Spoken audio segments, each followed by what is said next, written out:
and anything that develops will have the potential to be strong to severe. We actually have a slight risk for Jamie most of the Miami Jurosic, Valley, far northwest. my meteorologist, go. Included in that enhanced risk, which extends back through Indiana and into Illinois. So the potential for some stronger thunderstorms, some severe weather will be there this afternoon into tonight. There is a tornado watch that has been issued for most of our area. This is a situation that we need to stay on air with prolonged coverage to make sure that we're getting the advice out there necessary for this tornadic activity as it comes in. Late May 2019, an incredibly active period for severe weather, including 400 tornadoes over the span of just 2 weeks. Over the course of just 14 days, the United States averaged 27.5 tornadoes per day, breaking the record for the most consecutive days with at least 8 tornadoes. From Kentwood, Louisiana to the south, Denver, Colorado to the west, Leal, North Dakota to the north, and Stanhope, New Jersey to the east, 21 states reported at least 1 tornado during this event. Incredibly, there were only 8 deaths from these 400 tornadoes, despite one EF4 barreling through a city of over 800,000 people well after sundown. Today, I want to focus on that particular day, a day where the National Weather Service in Wilmington did virtually everything right, and most importantly, a day that Southwest Ohioans won't soon forget. Okay, tornado in. It's still talked about to this day. Right now, 91st down to at least, we're going to say, just through the center part of downtown Sapulpa. The day before, 21 mainly weak tornadoes had formed along a squall line over the Texas and Oklahoma panhandles, as well as in New Mexico. On the morning of the 28th, the associated area of low pressure that had initiated the preceding squall line was now situated to the west of Iowa, with a cold front extending to the southwest and a warm front extending to the east. This low was to continue moving to the northeast throughout the day, pushing the warm front further north. This warm front with converging winds behind it helped to create an area of lift, which is necessary for thunderstorms to rise and develop. It was a pretty safe assumption that the conditions in this area behind the warm front had a decent chance for severe weather, including rotating supercell thunderstorms with the chance of tornadoes. The Storm Prediction Center issued this area of enhanced risk, encompassing mainly northern Illinois and northern Indiana, which is a level 3 out of 5. Ohio wasn't really in the picture. For severe storms, sure, the tornadic storms that were expected to develop over Illinois and Indiana were probably going to cluster together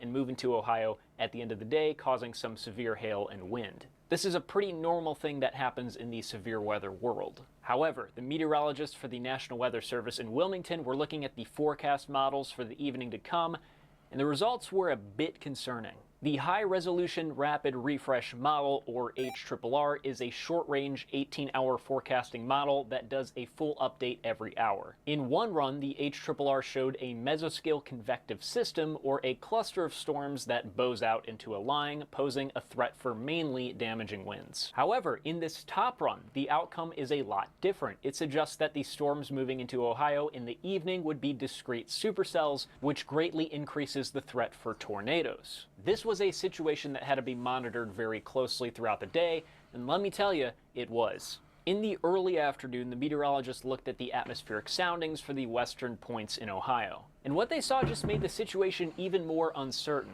Western Ohio was right on the edge of an area of strong instability. There was decent surface-based CAPE, or potential energy, around 2,000 joules per kilogram.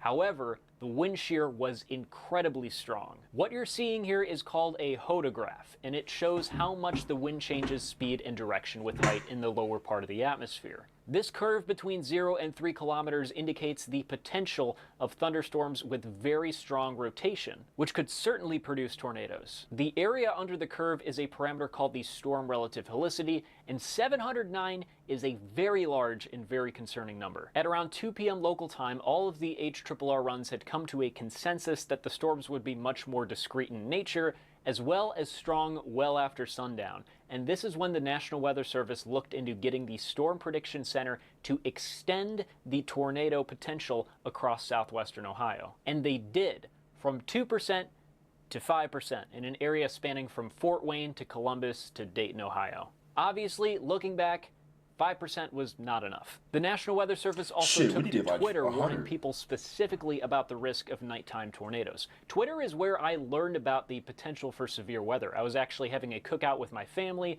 just like most other Ohioans. By 9 p.m., conditions on the ground really started to take shape. South-southeasterly winds were bringing in the warm, moist air to southwest Ohio, with air temperatures in the low 70s and dew points in the upper 60s. This is very warm and humid for this time of year in southwestern Ohio, especially considering the sun had already set. By 8:20 p.m., the National Weather Service had issued the first tornado watch for southwestern Ohio. The interesting thing is that the storms didn't explode over Illinois and Indiana like the Storm Prediction Center's Day 1 outlook would suggest. They took off right around the Indiana and Ohio border, just like the Wilmington office had expected throughout the day. This here is the cluster of supercells that produced the tornadoes in Ohio that night. You might be looking at this radar reflectivity image and thinking to yourself, those really don't look like discrete storms. They're clearly amassed in a larger swath of rain. And you're right about that, but if you look at the progression of these storms, you can see these discrete supercells never really came together. They stayed discrete, and while they were embedded in this large area of rain, that didn't really affect their ability to produce tornadoes. It just made it harder to distinguish them based on radar reflectivity alone. The storm that's in Fountain City is where we are seeing most of the rotation. We have a new tornado warning that's just been issued now. This one includes Darke and Preble County. This is the same severe thunderstorm that has had the tornadic potential that we were dealing with earlier on this evening. At 9:48 p.m., a short-lived EF1 tornado touched down in far western Darke County, lifted, and then touched down briefly again a few miles to the east. And the thing is about all of this is I remember watching these. Like, me and my mom were we were in her room because we saw it was getting bad. We were in her room. We was watching the news. And I don't know if old boy gonna talk about it, but I think it was Fox 40. I forget who it was. But there was a mom, she was a mother, and she started crying because the tornadoes were touching down where her kids were. And they were cooking them. And she just couldn't do it anymore. So somebody else had to go in there and fill in. I don't know if he'll talk about it. I'll probably try and find a clip afterwards, but that was an insane thing that I saw live on TV. And the thing is, that's when Dayton, Ohioans knew shit was about to get fucking real. Getting a new tornado warning issued, and that is actually further north. Let's go ahead and take a look at that. That is up in Mercer County, where we were just not seeing any rotation. That's just how quickly these things can happen. At 10:02 p.m., a much more significant tornado touched down to the west of Salina, hitting the northwest portion of the town. This is the Salina supercell on reflectivity as it produced the tornado.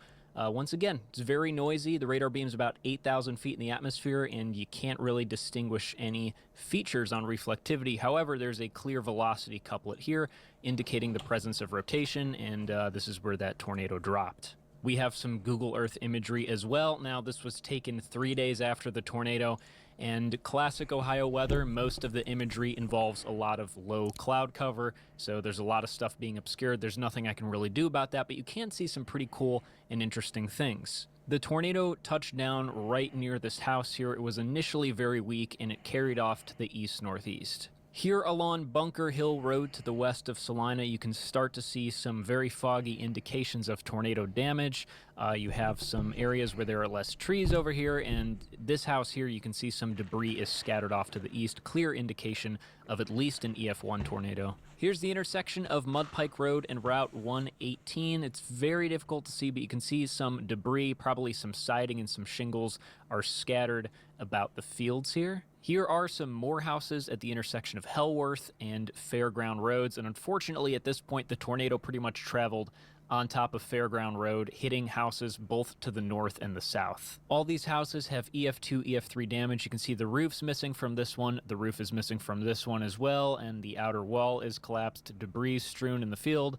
Not sure what's going on with this one. I can really only see Looks like some inner walls, roof is missing as well. This one looks completely destroyed. You can see a line of cars all up and down Fairground Road that are helping with the debris cleanup. This is some severe damage along Fairground Road to the east. These 4 houses in particular, these 2 and these 2, look like complete piles of rubble.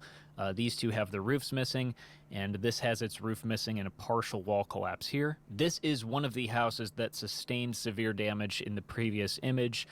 Looks pretty new, so it's pretty sad. From this point on, the tornado took a slight left turn and it made its way into the far northwestern subdivision in Salina. We have both 1- and 2-story homes in this subdivision.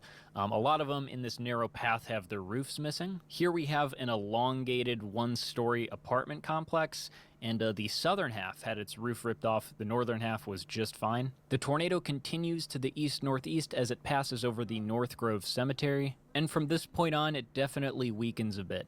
It barely misses this subdivision here just to the northwest through this patch of trees, but you can't really see any tree damage. Yeah, and now we still have the tightening of this circulation up in Mercer County, and now we are unfortunately near Salina getting reports of debris that's on potentially a tornado on the ground, if not has touched down. So this is a very, very serious situation in the Salina area. Right after the tornado passed through the northwestern subdivision in Salina, a tornadic debris signature showed up in the correlation coefficient product on radar, and this indicates that debris from the tornado are being lofted at least 8,000 feet into the atmosphere, and that confirms a tornado. It hits a couple more structures, but the damage is all very hard to see due to the low cloud cover. This was one of the structures. Once again, you really can't tell that anything was hit. Unfortunately, with this tornado, there was 1 fatality in Salina. At 10:20 p.m., we had 2 different supercells here. The southern one was in Preble County, and the northern one was at Darke County, moving into Miami County. Both of these supercells were showing signs of strong rotation at the time. That's a very, very strong rotation signature.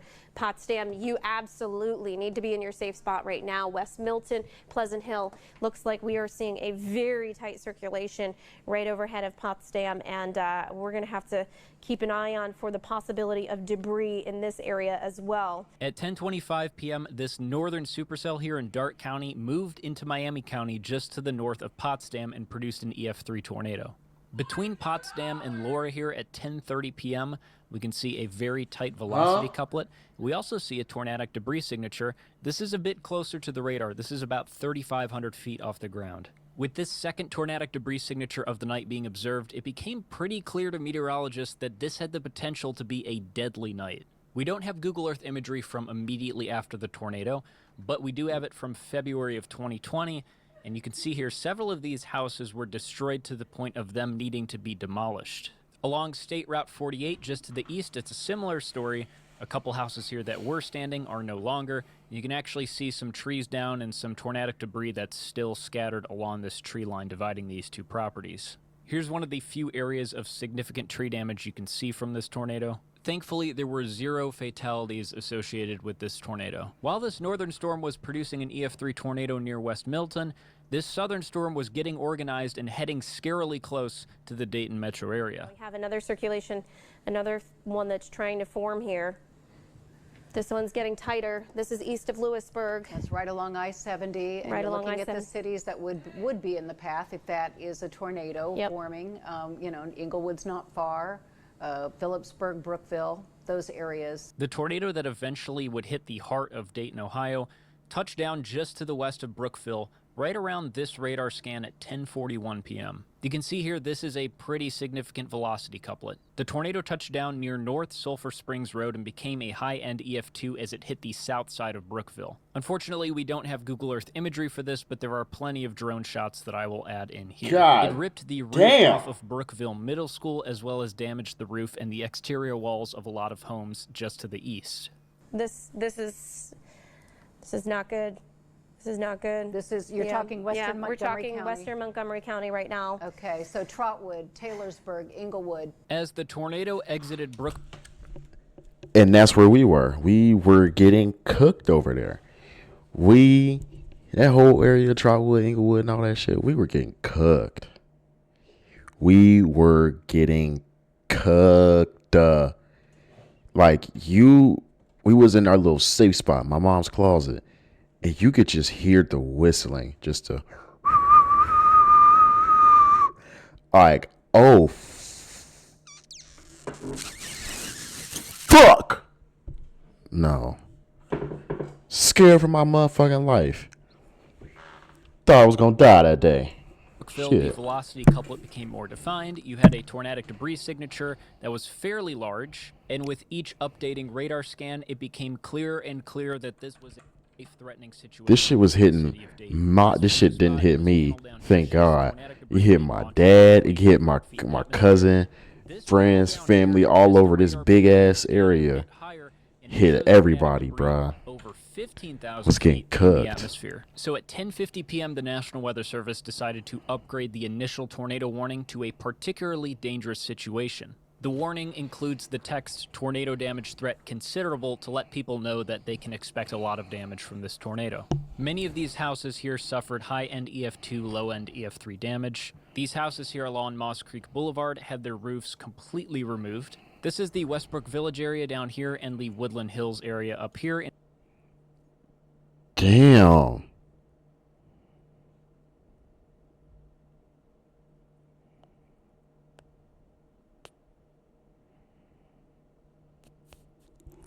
Yeah, I lived right in here. I know people who lived right in here. This big ass fucking neighborhood. And that shit was getting, like, we drove down there. We drove in that neighborhood. Me and my mother. The day after, we drove in the neighborhood and shit. You couldn't go maybe 5 seconds, maybe, I won't even say 5 seconds, like a house or two without seeing some damage. Trees on the street, fucking debris, cars broken. Like, it was so much shit that was fucked about this neighborhood in particular.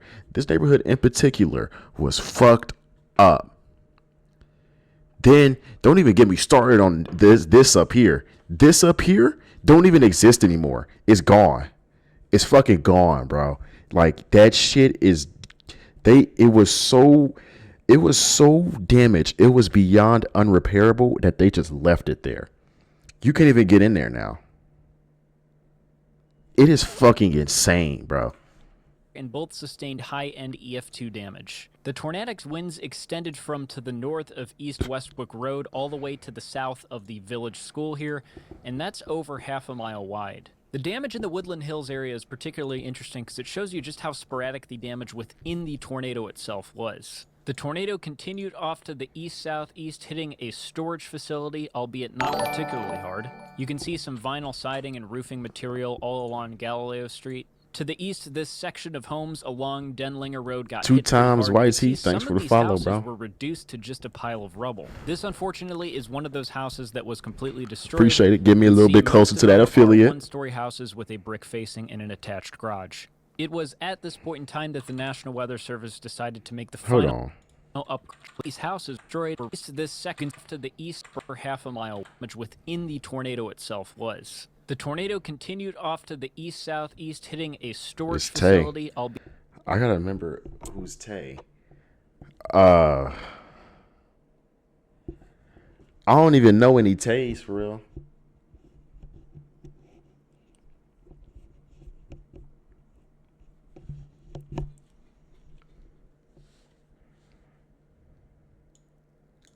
Tay, shit. You had to be more specific. I don't. Skating. Tay. Oh, your name is Tay? I thought it was Tate. I've been calling you Tate this whole time, bro. I've been calling you Tate this whole time. Tate, tater tot. I did not know it was Tay. Well, Tay. Be it not particularly hard. You can see some vinyl siding and roofing material all along Galileo Street. To the east, this section of homes along Denlinger Road got hit pretty hard. You can see some of these houses were reduced to just a pile of rubble. This, unfortunately, is one of those houses that was completely destroyed. You can see most of them are one-story houses with a brick facing and an attached garage.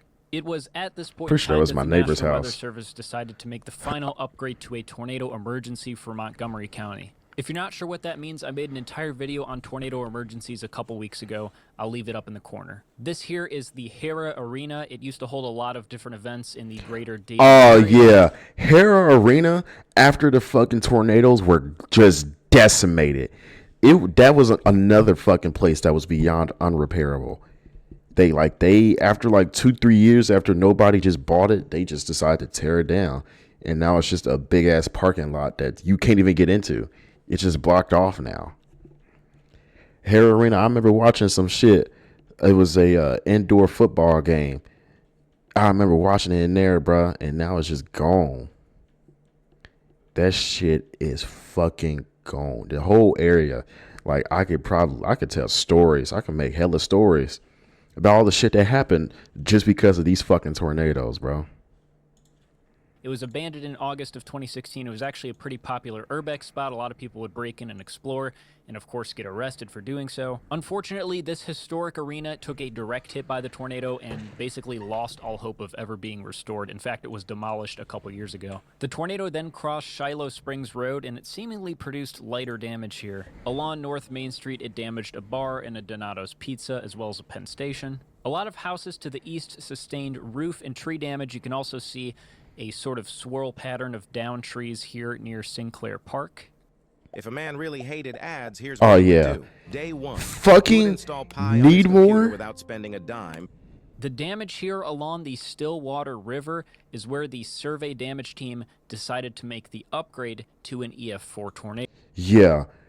This house right here, I think this is it. It's somewhere up here. Bro, it was one of them nice ass houses where it was just up above the water, had a big old like steel thing, and you could just see it was just a really nice house, right?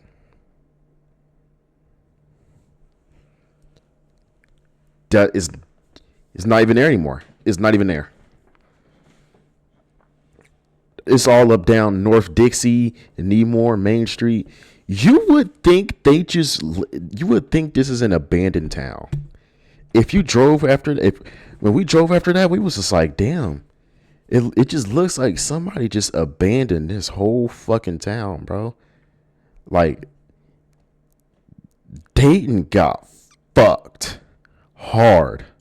And it was a combination of everything you're seeing on screen right now. Some of these apartments and townhomes here had the entire top story removed, as well as the external walls collapsing to make the upgrade to an EF4 I think he tornado. just showed it. And it was a combination of everything you're seeing on screen right now. Some of these apartments and yeah, I think this was it. I'm pretty sure that's it. That shit got townhomes here had the entire top story. This, I don't remember what happened to this. I never went over here. Story removed, as well as the external walls collapsing. And a lot of these trees in this area here along the Stillwater River experienced extreme debarking all the way down to the base of the trunk. As stated in the damage report, this evidence supports wind speeds of around 170 miles an hour, which is classified as an EF4 tornado. As we continue east into Northridge here along North Dixie Drive, you have a lot of auto repair facilities and small auto sale shops here that were heavily affected by the tornado. This street view was taken in August of 2021. You can see there's still some tarps on this house here, which I'm assuming got demolished. This one too looks abandoned, so that one's probably being taken down. The tornado heavily damaged the Great American Auto Transport building here and a restaurant depot which sells a bunch of restaurant supplies to bars and restaurants. Tornado on the ground, wait for the power flashes. There you go, power flashes, tornado on the ground in Dayton, Ohio. Crossing over I-75 at this time. We are looking from the west to the east towards I-75. Here's where it crossed I-75. It hit an Independent Productions building and also hit a Northridge school. This is nearby Susanna Avenue, and this appears to be an old gas station or convenience store. I'm not too sure, but whatever it is, it's not that now. I couldn't tell what this building was. It says trackside here. I'm assuming that it was abandoned before the tornado hit, but it's certainly demolished today. This was also a gas station. I'm assuming it's a Marathon. You can see the top awning toppled. Some of the gas pumps were also pushed over diagonally. part of the, as you can see, Marathon gas station 2 streets over.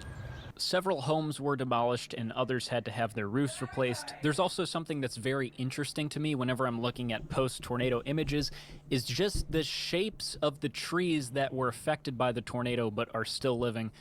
It looks like an alien tree. It doesn't look like anything I've ever seen before. It kind of looks like something out of a Dr. Seuss book. And obviously, I don't ever want to make light of the situation. It's just something interesting that I wanted to point out. Here's some more street view from Ohm Avenue in August, and as you can see, the roof is completely missing off this 2-story home. Tiny house here had pretty severe roof and gutter damage. Same story with these 2 houses as well. Here, the tornado moved into a more corporate area to the southeast. This is the Dayton Phoenix Group warehouse that took a pretty severe hit. A lot of debris from these corporate buildings here was thrown into these houses here. You have a bunch of small 1-story brick buildings that were very heavily damaged over here. The tornado hit one more area of houses over here before crossing Route 4, and this is where it really started to shrink in size. Action Sports Center along the Mad River took a direct hit, and the damage to these homes here in this area was pretty light as the tornado lifted. Something that wasn't evident at the time and is still really difficult to even see on radar, but was obvious to the damage survey team, is that somewhere right around the 675 turn right here, the tornado actually cycled. And that means that the original tornado lifted, and out of the same mesocyclone in circulation, another tornado dropped about a mile to the northeast. If we look at the damage path polygons here, it's actually pretty clear. This tornado here lifted, and right as this one was lifting, another one dropped about a mile to the northeast. And immediately after the second tornado crosses I-75 to the east, we have pretty significant EF3 damage in this subdivision here. All of these houses here had their roofs completely ripped off. Some of these houses, the outer walls have collapsed. You have debris strewn across the backyard of all these homes. This is street view from 2011 of one of the houses that was completely destroyed. It's kind of a common theme today. A lot of the houses that were completely destroyed by mainly EF3 damage were houses that were 1-story with an attached garage. There's some pretty intense damage behind this cloud. Unfortunately, we can't see, but to the east in the northern fringes of Beaver Creek, we see a lot of the same story. Thankfully, most of these homes look livable. A lot of them have tarps because they suffered severe roof damage, but you don't see the piles of rubble that you did just to the northwest. The tornado moved east of North Fairfield Road here along Kemp Road. Not trying to be racist, but one thing I did peep during driving around and, you know, the aftermath and all that, is the Mexicans got their money from this. The Mexicans got their money from this. And now they're just not here anymore. So if we got something like this again, we're cooked. Because we're not relying on these white people to take 5 years to rebuild one house. The Mexicans got their money from this. To pick up tree bark, to build new houses, new roofs, doing all that. The